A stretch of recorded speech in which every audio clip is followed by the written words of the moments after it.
Hello, bonjour à toutes et à tous. Je suis très heureuse de vous retrouver aujourd'hui, d'être là avec vous pour vous partager les énergies de la prochaine nouvelle lune. Alors, elle se formera le 13 mars prochain à 11h22 heure de Paris, sur le 23e degré du signe des Poissons. Alors, je dirais tout d'abord que cette nouvelle lune porte en elle des énergies d'amour magnifiques, des énergies d'amour universel, d'amour divin, qui sont très très belles. Donc, on va regarder les aspects ensuite ensemble. En tout cas, elle met en lumière la vie relationnelle, donc nos relations amicales, nos relations amoureuses. Voilà, donc on va regarder ça ensemble. En tout cas, je dirais que c'est l'invitation à descendre de notre tête à notre cœur pour aller écouter les messages qu'il a à nous délivrer. Voilà, pour toujours, j'allais dire, mieux s'aligner à notre vie rêvée, au plan en fait de notre âme. Voilà, donc on va regarder ça ensemble. En tout cas, petit rappel pour ceux peut-être qui découvrent l'astrologie, le temps de la nouvelle lune, c'est un temps de redémarrage, de départ d'un nouveau cycle.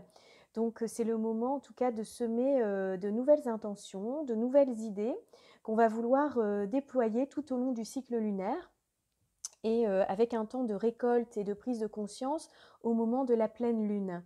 Voilà, donc là on a une toute nouvelle énergie qui arrive, qui est vraiment différente des énergies des précédentes nouvelles lunes et pleines lunes. Voilà, donc on va regarder ça avec les différents aspects. Donc je vais vous montrer ici la carte du ciel.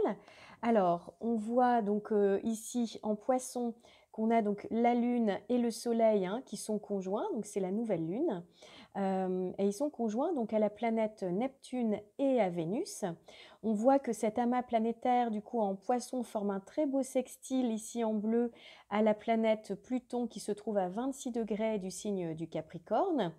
Et puis on a également, j'avais envie d'en parler parce que je le trouve très important, un aspect, vous voyez ici avec les petits pointillés en fait en rose, on a donc la nouvelle lune et l'amas planétaire qui forment un demi-carré à Saturne qui se trouve ici donc à 9 degrés Verseau et à Uranus qui se trouve à 8 degrés du signe du Taureau. Donc on est juste au point milieu, on est au milieu des deux planètes qui elles-mêmes forment un carré, donc ici avec le trait rouge, donc Uranus en Taureau qui forme un carré à Saturne qui est en Verseau. Donc je trouvais que c'était important de voir que effectivement les luminaires et la nouvelle lune se situent en fait à mi-point entre les deux planètes, parce que le message ici est très important, on va regarder ensemble. Donc voilà, puis pour terminer, on a également un très beau trigone qui est formé avec la planète Mars ici donc en Gémeaux, qui se trouve donc à 5 degrés, 5 degrés Gémeaux, et donc un magnifique trigone à la planète Saturne qui lui est à 9 degrés Verseau. Voilà. Donc voilà pour les principaux aspects que j'ai envie d'aborder en fait dans cette vidéo. Alors on voit effectivement avec cet amas planétaire dans le signe des Poissons que l'énergie donc de ce signe est très représentée pour cette nouvelle lune et pour donc toute la lunaison à venir. Alors qu'est-ce que c'est l'énergie des Poissons? Alors tout d'abord, c'est un signe d'eau, c'est un signe féminin et mutable. Ça veut dire que en tant que signe mutable, c'est la fin d'un cycle et le début d'un nouveau cycle. Donc j'allais dire que c'est une transition avant de démarrer la nouvelle année zodiacale qui démarre avec le signe du Bélier, donc le mois prochain. Là, c'est un peu comme si c'était un moment de bilan, donc un cycle d'un an en gros qui arrive à son terme. Donc il y a aussi l'idée d'un bilan et puis d'un nettoyage, vous voyez, d'une dissolution en fait d'énergie dont on n'a plus besoin. On termine quelque chose avant de démarrer autre chose. Alors le symbole du signe des Poissons, c'est la planète Neptune. Donc Neptune forme un trident et comme un réceptacle justement pour accueillir cette énergie de l'infini. C'est vraiment le symbole de cet illimité, de cet infini. C'est également le symbole de l'intuition, de tout ce qui est informel, du rêve, du mysticisme. Ça peut être aussi la confusion, les paradis artificiels. En tout cas, Neptune et puis le signe des Poissons viennent, nous parler d'une vie intérieure, riche, c'est-à-dire, se tourner vers l'intérieur de soi, aller cultiver, justement ce jardin intérieur par, des pratiques, par, de la méditation, par, une connexion à la nature, connexion à plus grand que nous. Donc, ça nous parle beaucoup des inspirations qu'on peut recevoir, des intuitions, de notre sensibilité aussi. Donc, pendant le temps des Poissons, on peut se trouver plus contemplatif, vous voyez, plus méditatif. Et on peut vivre en osmose, ressentir une osmose avec les êtres qui nous entourent, avec notre environnement et puis avec la nature. Quand les luminaires sont en Poisson comme ça, en fait, on est capable aussi de se sacrifier pour une cause, de se sacrifier pour quelqu'un. On a le sens du dévouement. Il y a un grand dévouement en fait chez le Poisson. On peut avoir également beaucoup de réceptivité, hein, comme je disais, beaucoup d'intuition. Alors ça, c'est très beau également, par exemple, pour les personnes qui sont en période qui sont en période de création ou qui sont artistes. Ça donne beaucoup justement d'inspiration et de créativité. Donc c'est un bon moment justement pour créer quelque chose. Alors pendant le temps du Poisson, peut-être aussi qu'on peut avoir des états d'âme, j'allais dire, qui sont un petit peu fluctuants, un petit peu comme les courants marins, vous voyez, qu'on peut retrouver dans l'océan ou dans les mers. Donc on peut se sentir parfois traversé par des émotions, ça peut être de la tristesse, ça peut être de la joie, et puis ça peut fluctuer en fait, on peut passer d'un état à un autre assez rapidement. Voilà, on peut se sentir plus rêveur aussi pendant cette lunaison, avoir un côté idéaliste, on a envie de refaire le monde, on a envie de se connecter à des énergies plus hautes, à des hautes vibrations, et avoir un imaginaire beaucoup plus développé, c'est-à-dire le mental peut être moins présent et on peut être beaucoup plus dans la rêverie, dans l'imaginaire.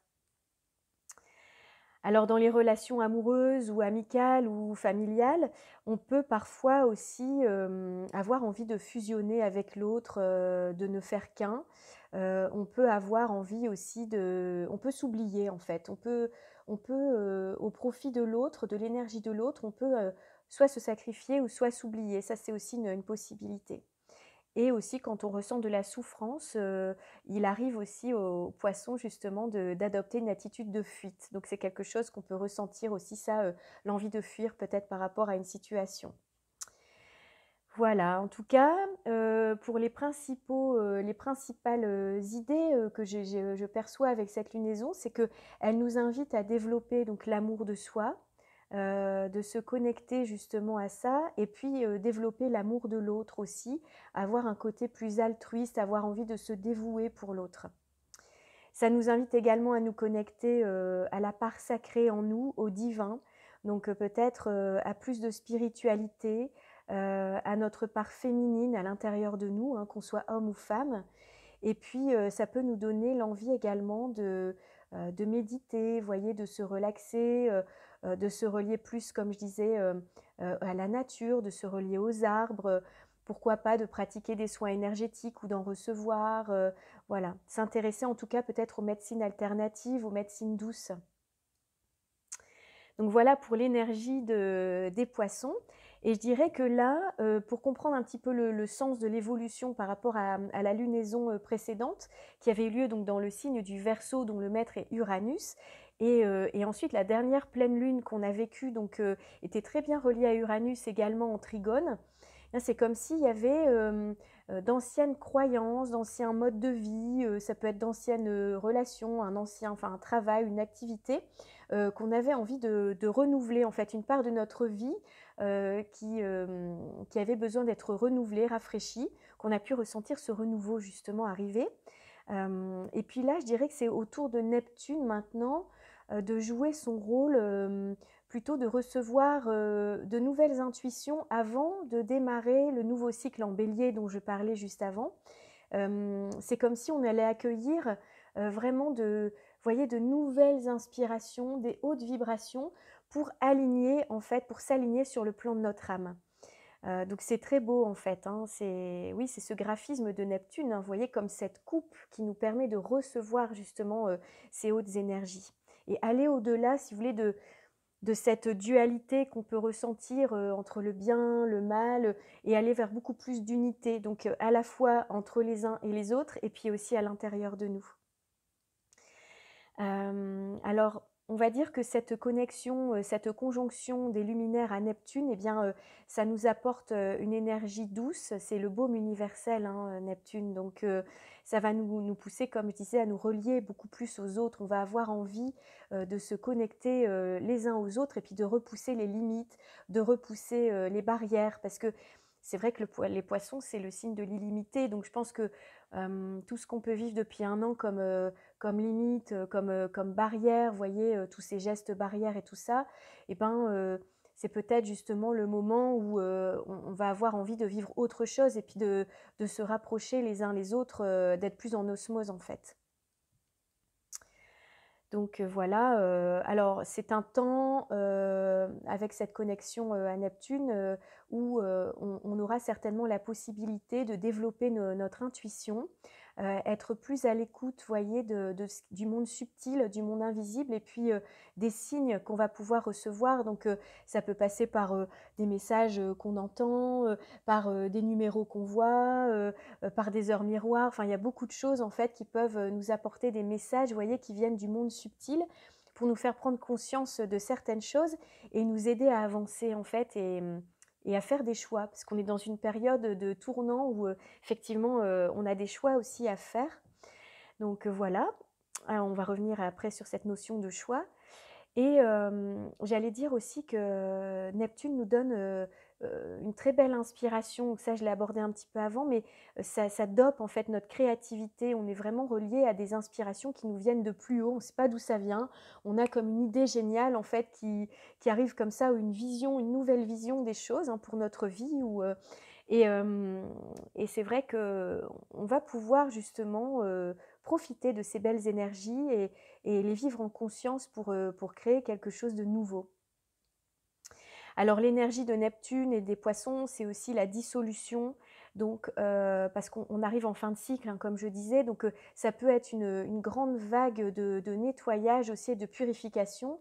Je dirais qu'il a d'ailleurs commencé lors de la dernière pleine lune, puisqu'on avait donc la lune, comment dire, et le soleil dans l'axe Vierge-Poisson.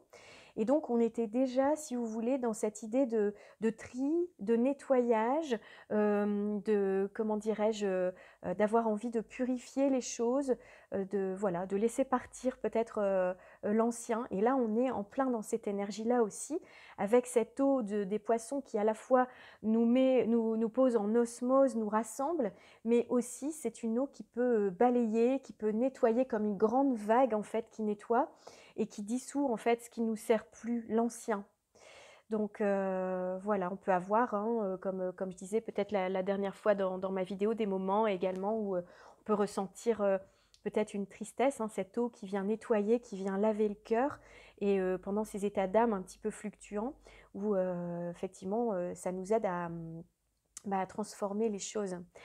Donc voilà. Alors après, on a également Neptune, la Lune et le Soleil, donc, qui sont conjoints à la planète Vénus, qui est la planète des relations, la planète de l'amour, donc, et puis de notre valeur, en fait, de notre système de valeurs. Donc cette association, j'allais dire, de Neptune et puis de Vénus, elle est très belle. C'est le mariage de deux planètes féminines et des planètes, on va dire, sentimentales. Alors Neptune est chez lui, hein, dans le signe des poissons, et Vénus, elle est exaltée en poisson, ça veut dire elle est très forte, elle a une très belle position là en poisson, donc c'est comme si on allait pouvoir, pendant cette lunaison, accorder une grande place à notre vie amoureuse, à notre vie sentimentale, à notre vie relationnelle. On aura, en tout cas, on pourra ressentir, se sentir traversé par, je le ressens là d'ailleurs en parlant, euh, par, comment dirais-je, beaucoup de romantisme, de douceur, de tendresse, d'idéalisme aussi. Voilà, donc on peut ressentir ce besoin de fusionner avec l'autre. Alors, cette fusion, oui, c'est quelque chose qu'on n'a pas, qui n'est pas forcément bon à vivre, parce que défusionner, c'est pas forcément facile non plus.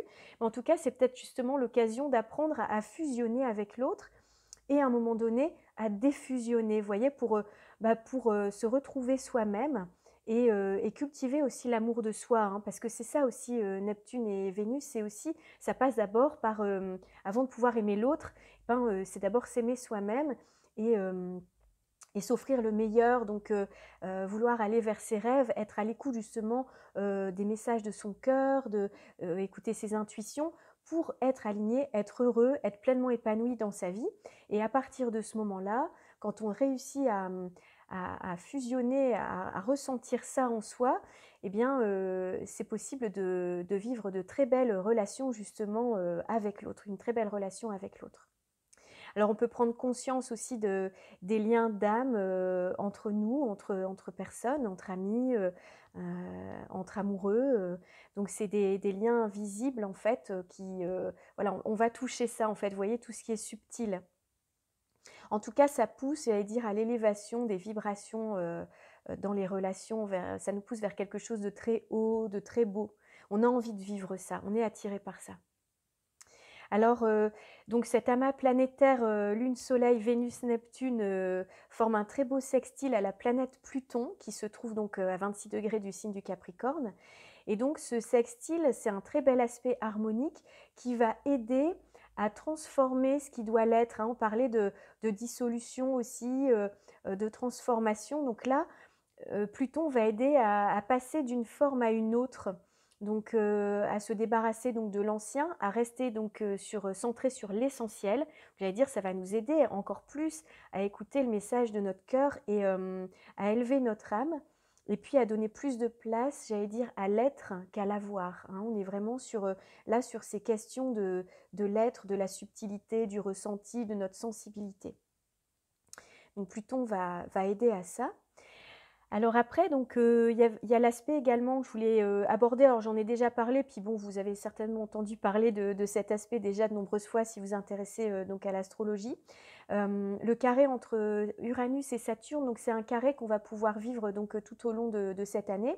Donc là, il est encore très actif puisque Uranus donc se trouve lui à 8° du signe du Taureau et Saturne à 9° du signe du Verseau, donc ils sont encore à 1° l'un de l'autre. Donc ce carré est encore très très actif. On peut ressentir justement des restrictions, hein. De toute façon, on le voit dans les décisions qui sont prises, en tout cas sur sur le plan collectif. Il y a des restrictions. Bon, ça crée encore des tensions. Là, j'ai plutôt envie de parler plus sur le plan personnel, parce que bon, on entend assez parler du collectif comme ça, je dirais. Donc là, ces tensions qu'on peut ressentir en fait en nous, qui nous demandent de lâcher certaines parts de l'ancien pour aller vers le renouveau, hein, vers Uranus, qui nous parle de notre avenir, de laisser entrer de nouvelles façons de vivre ou de percevoir le monde, de nouvelles croyances. Donc ça nous invite justement à faire un tri, à faire des choix par rapport à ça et tout ce qui nous bloque en fait, Uranus aujourd'hui a envie de libérer tout ça en nous. Donc ce carré, je dirais que ça nous pousse à évoluer, hein. C'est toujours sur les carrés qu'on évolue de toute façon et qu'on transforme, ça crée une dynamique en fait. Donc pour aller vers cette nouvelle vie. Et comme on a donc cet aspect de nouvelle lune, Soleil, Lune, Neptune et Vénus, comme je disais tout à l'heure, qui sont en demi-carré à Saturne et à Uranus. Alors le demi-carré, c'est un aspect également qui nous fait avancer, c'est un aspect d'action qui crée une petite tension. Et du coup, je trouve ça très positif parce que on a envie de faire des choix, pour moi, et d'avancer avec le cœur, avec ce que notre cœur nous dicte, avec les messages qu'il nous donne et qu'il nous envoie. Et je trouve ça très beau. C'est pas anodin qu'il y ait cet aspect-là justement pour cette nouvelle lune, avec ces énergies d'amour qui sont si fortes, de connexion en fait au cœur, de descendre là, ici, et de recevoir ces messages-là pour faire ses choix et pour avancer, laisser les peurs derrière, laisser ce qui nous bloque, ce qui nous freine, les restrictions, pour aller vers beaucoup plus d'ouverture, vers quelque chose où on casse les limites en fait.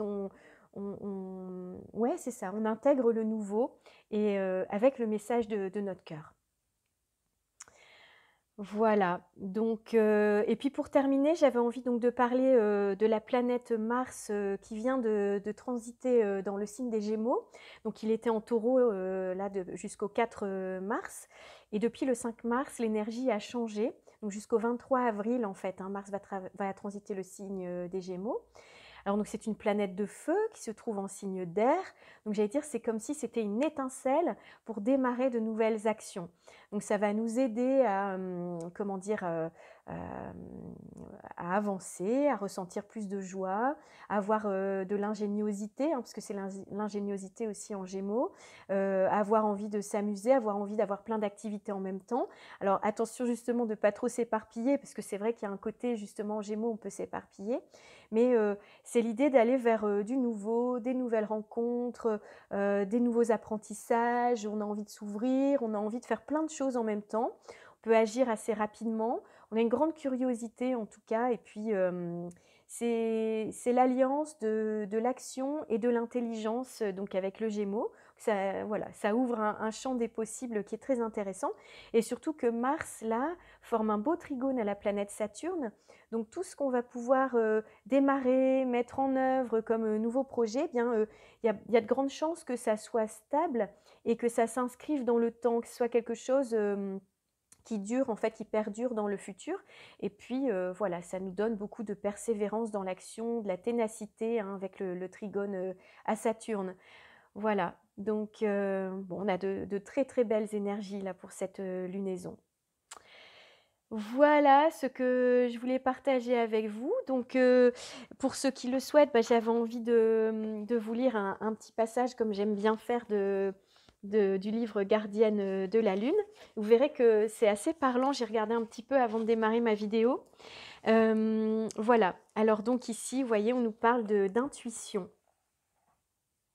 Hein, pour cette nouvelle lune du mois de mars. Alors, cette nouvelle lune est totalement dédiée à la puissance de nos connexions spirituelles et à l'épanouissement de notre intuition.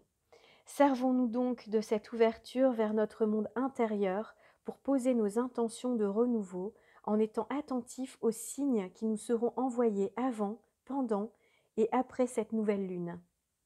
Celle-ci est particulièrement bénéfique pour la méditation en pleine nature. Ressourçons-nous au cœur de la terre-mère, laissons son chant vibrer en nous, devenons l'instrument des messages subtils qu'elle distille. Retrouvons notre essence profonde en marchant pieds nus, en faisant des bains de nature, en nous connectant aux arbres. C'est le moment propice pour pratiquer l'écothérapie, utiliser les forces de la nature en éveil. Redécouvrons-nous, laissons en nous s'éveiller les belles énergies féminines, celles à l'intuition puissante, celles qui utilisent tous ses sens. Sentons, goûtons, écoutons, regardons, touchons, aiguisons nos ressentis. Cet éveil de notre troisième œil passe par ce rapport incarné au monde, sans lequel nous ne pourrons déployer notre élévation spirituelle. En ville, n'hésitons pas à garnir notre intérieur de plantes dont les énergies sont toutes bénéfiques. Voilà. Donc, concernant le chakra justement qu'on va pouvoir travailler particulièrement pendant cette lunaison, bah, c'est le chakra du troisième œil, hein, c'est le centre de l'intuition qui est situé ici au milieu donc des sourcils, entre les deux sourcils. Et donc, on peut méditer avec un mantra en se concentrant ici sur ce point lumineux hein, qu'on a entre les deux sourcils. Donc, en prononçant donc les mots « J'ouvre la porte des visions créatives qui m'habitent et les laisse rayonner en moi ». Donc, j'ouvre la porte des visions créatives qui m'habitent et les laisse rayonner en moi.